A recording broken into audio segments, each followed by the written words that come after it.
checking out, making sure I'm progressing. I'm going to see him. I think this week I'm going to see him. Really? I think once you leave, I'm going to head to San Diego and have him open me up. Hopefully by the end of the weekend I'll see him. Depends on his schedule. I know he's busy, but yeah, he'll fit me in for a couple hours. But he made me this, nice, so I can roll and open up my hip a little bit. You know, on that bad leg. You know, I got one good leg and one bad leg. One has more striations than the other. People always ask me why. I know I'm like a broken record, but you know, I wore a cast on my leg. At 16, I broke my patella in a football injury.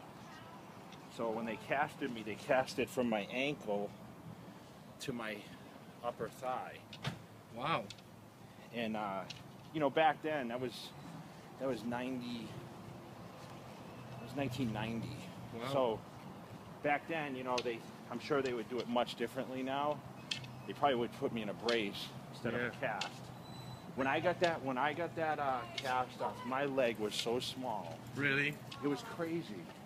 Like I was wearing jeans and to school, and it was like one leg was like filling out the jeans because I had big legs in high school even.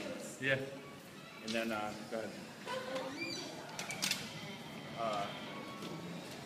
And then the other leg was like all loose. Yeah. So. Oh. How long did it take you to for the legs? 6 weeks I wore a cast, and then it came off. It's been good, but my knee is still a little shaky, but it never really affected.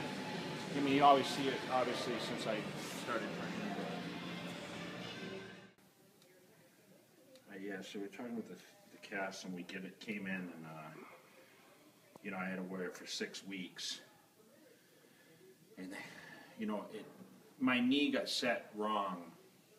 Because I noticed, like, when I flex my knees turned outward, so now my leg developed, like, trying to develop my leg, it's turning outward, so the sweep isn't as big. And, you know, obviously, I didn't know that until later into my bodybuilding career. You know, I mean, what are they going to do at that point? So, you know, I've had to deal with, you know, doing a lot of one-leg stuff, which I'm sure some of you guys out there, you deal with, you know. A lot of people have one leg smaller than the other anyway, or one arm smaller or whatever. And I always tell everyone the isolateral movements are always the best, but it took about a month for my leg to get back to size after I wore that cast, you know, once I started getting the food and all that stuff in there, but it was never the same. Obviously, you know, the pictures, if you go back to even the beginning, you know, that leg was never, had the striations and whatever. So now, you know, Derek made me this roller, which I try to roll out. A lot of the guys use foam rollers. This one is actually, you know, an actual piping. So I don't think it's fiberglass, but it's something, you know, plastic pipe. And I'm rolling out my hamstring glute tying because it seems like I get a little shake in there when I start going heavy. And so I'm going to loosen this up and then do some heavy presses. Someone posted some pictures of you actually just winning the nationals, and you could definitely tell in the pictures on the boards, you know, the leg thing you were talking about. Why do you think that people kind of picked up on that later on in your career and not the beginning? Well, you know, because the internet came about. Yeah. You know, you're looking at magazines. That's how we followed, you know, bodybuilding was on magazines, not on the net. Right. And of course, you stare at pictures over and over and over. You overexpose yourself when you've been in the business for 15 years. You're going to see all that stuff. Yeah. People sit there and stare at pictures, but what people don't realize is transitional on stage. People say, well, how can that guy, you know, how do they not judge on that or whatever? But when you're standing there in front of the judges, it's not that apparent. They can't sit there looking down a line of 3 to 5 guys and say, you know, we hit a front double bicep, for example. And they talked about this with, like, Dorian Yates with his torn bicep before. You know, they look at the whole package, and when you hit the shot, you're looking down a line of guys, the judges. Yeah, everybody. It's not like they hold the shot. They hold the shot for maybe 5 seconds. Yeah. So you're looking at the line. You're not looking, okay, is the guy's right bicep? it's only when the pictures are apparent. Now with the internet, of course, stuff goes up immediately, so people like, oh, you know, just like my bicep in 11, you know, people like, oh, Jay's bicep, and, you know, it's black and blue and whatever.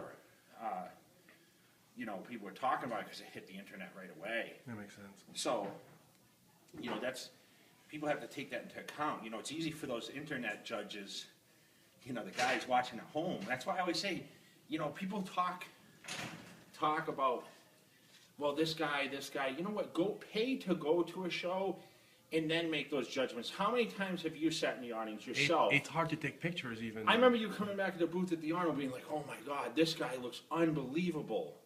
Because you're sitting 3 rows back from someone else, and then someone else comes over and like, I don't know what Dave's talking about, that he didn't look that great. Yeah. It's so judgmental about how you sit and whatever, and the judges are in that exact spot, so they're gonna choose what they see from their angle. Yeah.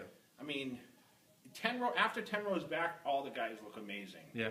You know, the guy 10th place will look like the winner if he's rounder. Right. It's just that the sharp condition you only see, you know, so many rows from the stage. Right. So.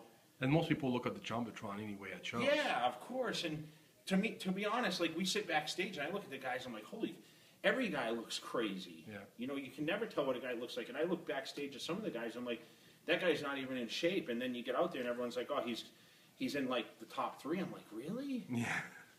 You know what I mean? Yeah, we're talking about that before. That's true. So it's hard to really judge a show, and you know, to get back what I was talking about, like, you know, everyone has you know, some indifferences, but you know, I go to therapy. You know, I'm not one to hide it much. You guys see what I'm doing. You know, this is about me coming back, not only from, you know, my bicep injury, which, you know, is never going to be 100% again. You know, there's still some scarring there. It's not affected the size or, you know, the contraction or whatever, but, you know, if I really flex under the right light, you could see where it was torn. I mean, it's not gapped anymore. I mean, fixed the gap, but shit, I tore the muscle belly itself. How is it going to be perfect? I mean, and they say that about Victor's thigh. They say it about Branch's thigh. An injury is an injury. You know, it's about the guy coming back and trying to, you know, compete again. And obviously, I didn't get a fair shake on that stage. I didn't have the body to be able to win because I was injured. I competed with a torn bicep. So you do. It's the best you can. We're gonna do some legs today, guys. So all right, enjoy it.